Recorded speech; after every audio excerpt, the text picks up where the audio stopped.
We've talked about this multiple times on the show. The inevitable happened on Saturday. A player got hurt in a court storming. So the player's Duke's Kyle Filipowski. The storming happened at Wake Forest. Wake Forest, by the way, is a Vegas favorite in this game. But of course, Demon Deacons fans have been through a lot. It's been a long time since Tim Duncan and Chris Paul. They're tie-dye. They haven't really gotten a chance to show it off on national TV too much. So, of course, they stormed the court when they beat Duke. Now, what happens? We said this would happen eventually. We keep talking about this.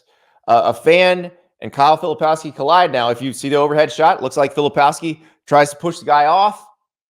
The guy trips, gets rolled up with Filipowski, and then a couple other students come in and hit him. Here's the deal. We've seen the calls for banning. Everybody wants to ban the court storming. Look to the SEC, people. The SEC banned court and field storming more than a decade ago. It has not stopped in the SEC. It will not stop. You can ban it all you want. They're going to do it. You can't control that large of a group of 18 to 22-year-olds if they really want to get somewhere. So you need to accept the fact that these things are going to happen and have a plan for it. That's what Wake Forest, where they messed up. If you look at John Curry, the athletic director, the statement he put out after the game, he said they had an event management plan, but clearly it wasn't good enough. And I think a good way to look at this is you look at Ohio State, which learned from a mistake earlier this year. So Ohio State had a women's game where their team upset Iowa. They had a fan collide with Caitlin Clark. That was not good. She was fine, but it happened. The next time Ohio State had a big upset on that court was the men beating Purdue in Jake Diebler's first game as interim coach after they fired Chris Holtmann. That time, they had a plan. They walled off Purdue's bench, got Purdue players off the floor, and everybody went and had a good time. That's how it needs to happen. You saw that in the Creighton and UConn game last week. Remember, UConn crushed Marquette. We were like, who could beat UConn? Nobody could beat UConn. Well, then Creighton beats UConn. Creighton students stormed the floor, but they had a plan, got the UConn players off the court. It's fine. It's fine. So we need to just understand, instead of just saying, ban these things, you're not going to ban them. Or you can ban them, but you're not going to stop them. Because you look at the SEC, they have these fines in place. All the ADs just pay the fines. They're happy to do it. So you're not going to stun gun these people. You're not tasering these kids when they try to come onto the floor. You're not going to have any sort of law enforcement presence there. That costs too much because you got to pay overtime for all those people. I mean, you'll have a little bit, but you're not going to have a wall of them. So you're going to have minimum wage employees in yellow jackets that you gave them before the game. They're not going to want to take a lot of physical abuse. So just understand what you're doing and concentrate what you've got on protecting the visiting team, getting them off the floor, and letting everybody have a good time, letting ESPN get its beautiful overhead shot of the court storming. Jay Billis has been the best about this because he's like, listen, my company that I work for loves that shot. They love it. They want the visual. So it's never going away. And it's fine. But we need to have some ground rules. And so here's what I think should happen. There's two things. One, and this goes for football or basketball, there needs to be a vote before every game. Fan vote.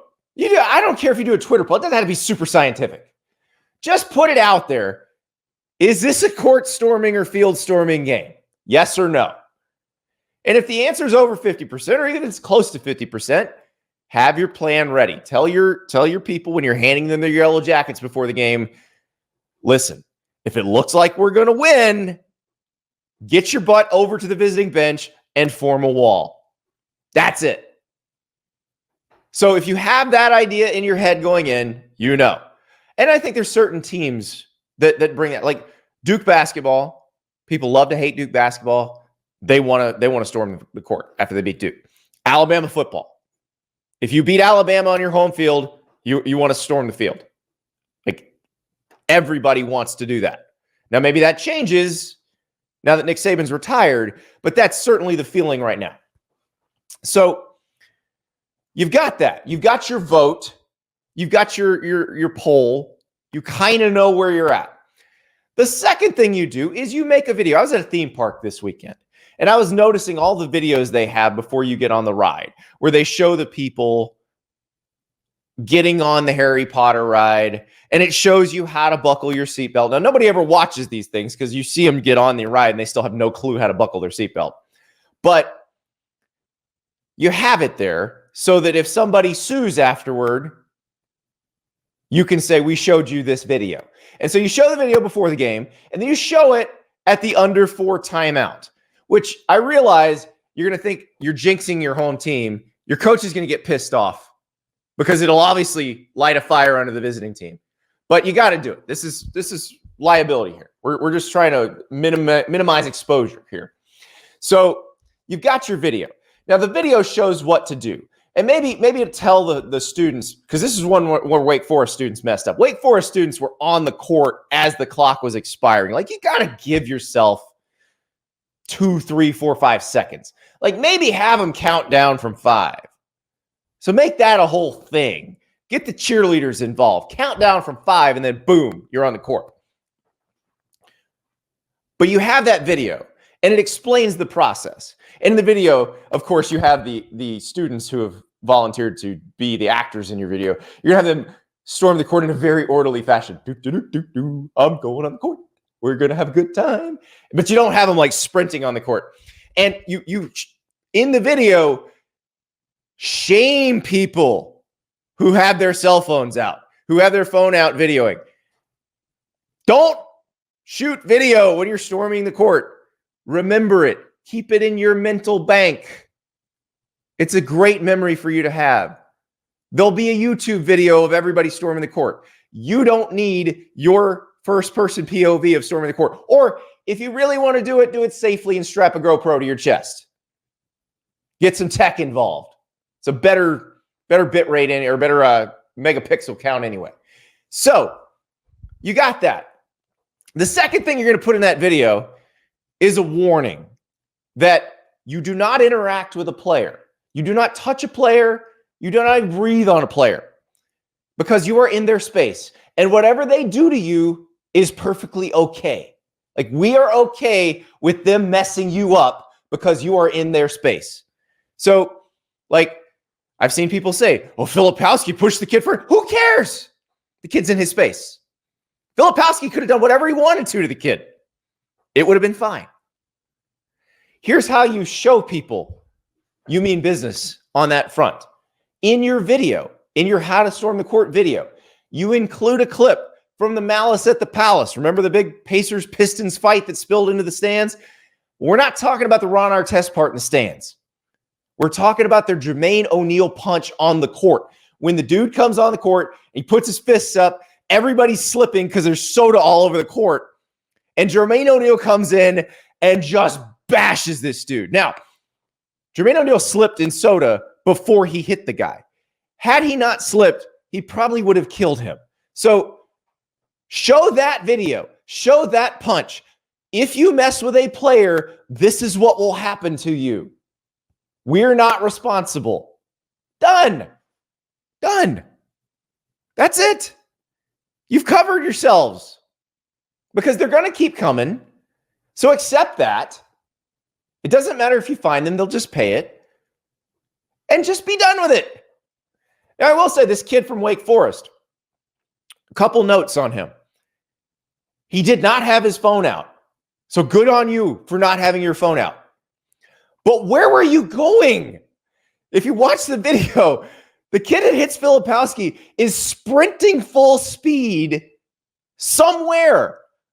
Like, I don't know where he was going. Because the idea when you storm the court is you go to center court and jump up and down. He was going so fast, like he had his head down. He was going to speed right over center court and go over the other baseline.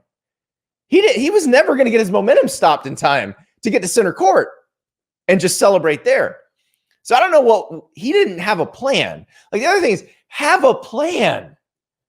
Have a plan if you're going to storm the court or storm the field. That I will tell you, I was at the Alabama-Ole Miss game in 2014 in football. That was the Katy Perry game. Ole Miss wins that game. Now, there's a wall that separates the stands from the field. It's a solid 5.5-foot drop. Put this way, the sundresses and the rather nice clothes that the men tend to wear. So the sundresses the ladies wear, the rather nice clothes the men tend to wear to the Ole Miss games. Not built for coming down off that wall. Modesty was thrown to the wind. We saw it all that day in Oxford. Although there was, people were just making out on the field at that point, so it didn't really matter. But we saw it all. So just remember, have a plan. Know you're going into a court or field storming type event and be ready for it. And don't touch the players. That's it. Hopefully Kyle Filipowski is okay. This will not stop court storming. That's just how it goes. Thank you so much for watching. Just a reminder, subscribe to this channel right here so you never miss an episode of Andy Staples On 3. And oh, by the way, watch all the other great videos on the On3 Sports YouTube channel.